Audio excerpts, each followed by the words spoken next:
I'm here today with Ewan Beasley, Commercial Director of McBean Land and Property Group.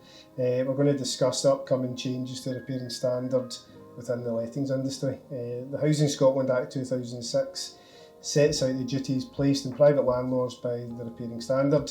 It outlines the legal contractual obligations private landlords are required to meet to ensure that a privately let property meets a minimum physical standard, and a number of changes have been made to the repairing standard which will take effect on the 1st of March 2024. We've picked out a few of the key changes that we're going to talk through today.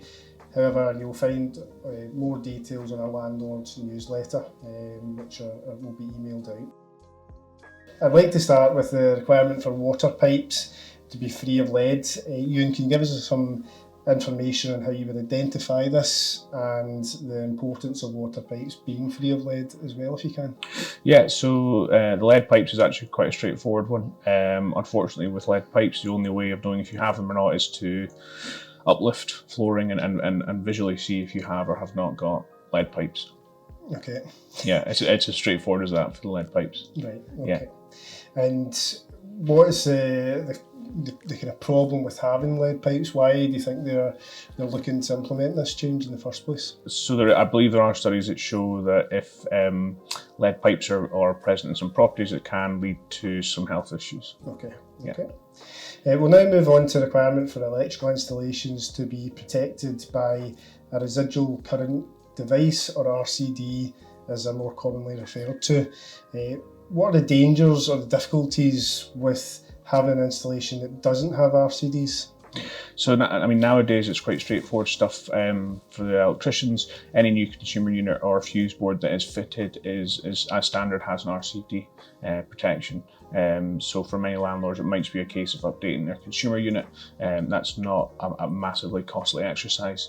So they'll be pleased to hear that. Okay. Yeah. Okay. And again, kind of not having the RCDs, in a property, then how would a tenant find that? If there was something to happen to their shower or their electrical installation, then would they be able to identify that quite easily? Would they be able to? Yes, I mean, circuits can short and there's a slight possibility of electrocution. Okay. So that's why it's important that the RCD boards are in place to protect tenants from these sort of things from happening. Okay. And just lastly, so again, kind of one of the key changes that's coming in, and probably the most important one in my eyes as well, properties are required to have a fixed space heating system, which would be a permanent installation in the property, which is either plumbed or hardwired and capable of maintaining a temperature of 21 Celsius in at least one room and 18 Celsius elsewhere when the outside temperature is -1. So we go into some properties, and it's they don't have a fixed heating system, so there's maybe oil or electric heaters which are just plugged into a wall and then they move around. Obviously that's not ideal and not an efficient way to heat your home as well. So I think particularly tenants will welcome this coming in. But can you again kind of just talk us through what the challenges would be with installing these heating systems? I mean, installing a heating system is not a massive job. The good news for landlords is that if they're doing it hand in hand with something like the lead piping that we discussed earlier, is that if you're putting in a new heating system, it's a great chance to lift the floors and putting all new pipework and doing that together. Now, it is a costly exercise to a certain extent, but it's also a great opportunity for landlords to make their properties more efficient, maximise rent, and also upgrading their properties to a certain extent if they're putting down new flooring and obviously having a new heating system in the property. Yeah. Well, that's how I see it. I think having a gas central heating system or a wet electric system, it makes your property more attractive to tenants as well. Definitely. So it should make things easier to find a tenant. As you said, the rent should be higher as well, and also long term, if you are looking to then sell your property, it should be a capital appreciation on the property. Yeah, 100%. It should just add to the value of your property at that point. Absolutely. Okay. So that's really the key changes. There are a number more of changes that will be coming in. There's an article, as I said, on a landlord newsletter, which will give you a bit more information on that.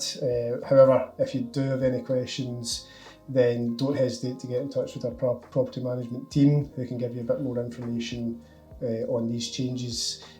We use McBean Land and Property Group to do a lot of our repairs and maintenance on the properties that we manage, and hopefully, going forward, if your property has any amendments that have to be made to keep up with the repairing standards, then we'd be looking to use McBean and Land and Property Group in a lot of these situations. I think just on that, Connor, whether it's McBean or whether it's another contractor, what landlords could do now is really be proactive and go out and start to gather costs for worst case scenario. If I need to lift up my floors, I need to put in new pipe, I need to put in a new heating system, how much am I going to spend on this? And that's something that we can give them a ballpark on, and then they can start to plan that cost over the next year or 2 years or 3 years. I think that would be my advice to landlords at the moment. Yeah, well, that's it. You don't want all this cost to come at the one time necessarily. Exactly. As well. And there is a lead in of about a year now to before these changes have to be implemented. Thanks for your time. No problem.